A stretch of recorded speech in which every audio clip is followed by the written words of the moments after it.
السلام عليكم ورحمة الله وبركاته، مساكم الله بالخير جميعا. اليوم عندنا سنابات خفافية عن شخصية عظيمة جدا. وليش سنابات خفافية؟ لأن هذه الشخصية قد ما تتكلم فيها ما توفي حقها أبدا، اللي هو الشيخ عبد المجيد الزنداني الله يرحمه. الشيخ عبد المجيد الزنداني فقدته الأمة قبل كم يوم. الشيخ عبد المجيد الزنداني كان مميز عن غيره. في إيش مميز؟ كان مميز أنه لا يخاف في الله لومة لائم. لا تجد الأمة تحتاج وقفة في مكان معين إلا تجد أول الواقفين الوقفة هذيك. كان لا تجد الأمة مصابة في طرف من أطرافها إلا وتجد الشيخ عبد المجيد الزنداني يحاول قدر المستطاع أن يرفع مصاب الأمة. الشيخ عبد المجيد الزنداني كان في قمة التواضع، يعني كان كثير الزيارات لبيتنا. مثلا هذه صورة له مع الوالد وأنا شخصيا اللي مصور هذه الصورة. يعني إحدى إخواني الصغار يقول كيف عرف أن الشيخ عبد المجيد الزنداني هو الضيف الرئيسي؟ لما شاف حفاوة الوالد وحفاوة الناس في استقبال الشيخ عبد المجيد الزنداني، هنا عرف أن هذا هو الضيف الرئيسي. ولا الشيخ عبد المجيد كان في قمة التواضع، يسلم على الأطفال، كثير الابتسامة. الله سبحانه وتعالى أعطاه بسطة في العلم وفي الجسد.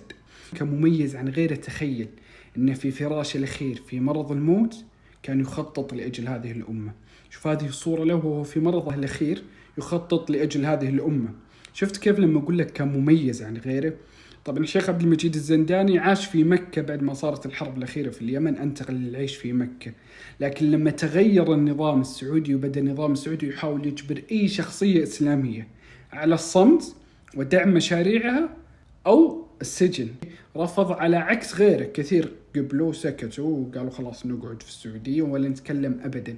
بس الشيخ عبد المجيد الزنداني رفض هذا الشيء أبدا وخرج من السعودية مع أنه كان ممنوع من السفر.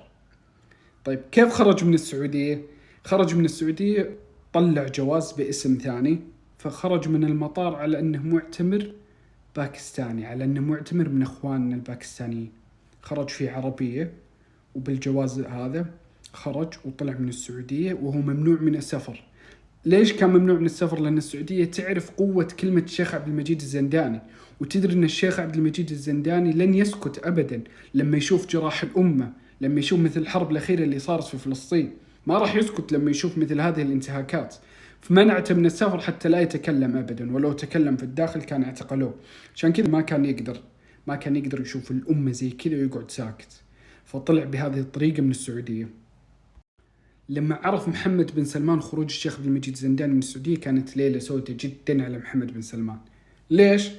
تتكلم عن شخصية من أقوى الشخصيات الإسلامية وصاحب صوت مؤثر.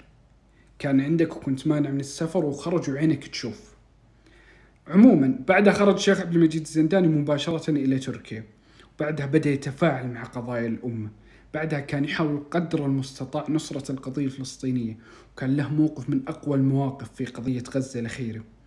خرج هذه الشخصية العظيمة من السعودية واستمر في خدمة الأمة. طبعا لما كان في السعودية وين كان عايش؟ كان عايش في مكة. لما توفي كانت وصيته أن يدفن في مكة، فتواصلوا ناس شخصيا مع محمد بن سلمان لتنفيذ وصية هذا الرمز. فتواصلوا ناس شخصيا مع محمد بن سلمان وشخصيا رفض تنفيذ هذه الوصية.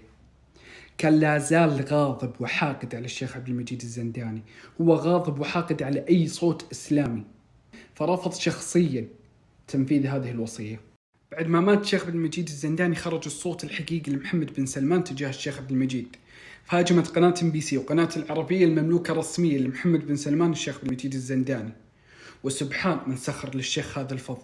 يعني تخيل تهاجمك MBC والعربية. يعني ايش يقول المتنبي؟ فإذا أتتك مذمتي من ناقص فتلك شهادة لي بأني كامل. ولا زي ما يقول الشاعر النبطي سب الردي مدحه ومدحه ما نبغيه.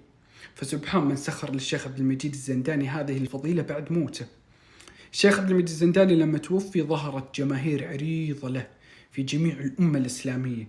زي ما يقول أحمد شوقي، يقول انظر فأنت كأمس، شأنك باذخ في الشرق واسمك أرفع الأسماء، ما حطموك وإنما بك حطموا، من ذا يحطم رفرف الجوزاء. فسبحان من سخر للشيخ عبد المجيد الزنداني هذه الأمة كاملة تدعي له. عموما هذه سنابات خفافية كذا، حاول تجتهد في حياتك قدر المستطاع عشان لما تموت تهاجمك MBC وقناة العربية.